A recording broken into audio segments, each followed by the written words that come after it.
че мафията в България, ясно случи, говорите не вярвам. Внушаваше истини. Държавата е спорна, просто факт е, че това, което се случва, повече от скандално. И факт е, че в гражданите има усещане за хаос. Българи размъчи на английския пазар на когато подобни случаи. Това е бум.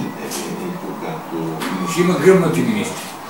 Тотално присъствие на престъпност. Сега... Като знаят какво ги чака министри. Субективна ли? Излезе ли народа на улиците и какво става? Остават народа на различаните. Жални майка. Това не е България.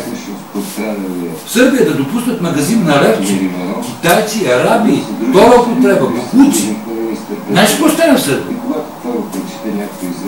Не зовам джинджича ми, ще гръмнат и други. Там такива работи няма, защото ще изпле производството. Там на всяка гара има пехтин. Кой набрал сливи, кой череши, кой шипки, кой какво набрал носи, правят прахоляк за цяла Европа, за соковете и прочее.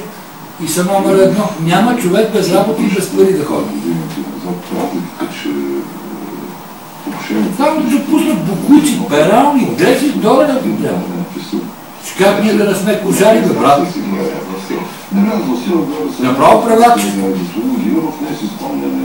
Там такива глупости, простоти, кожарска нация не са се горно дигната глава. Производството им на 6, коли си произвеждат. Всичко си произвеждат, всичко си. Цигарите им лепи 50. За храните не говори. Производство, берекол.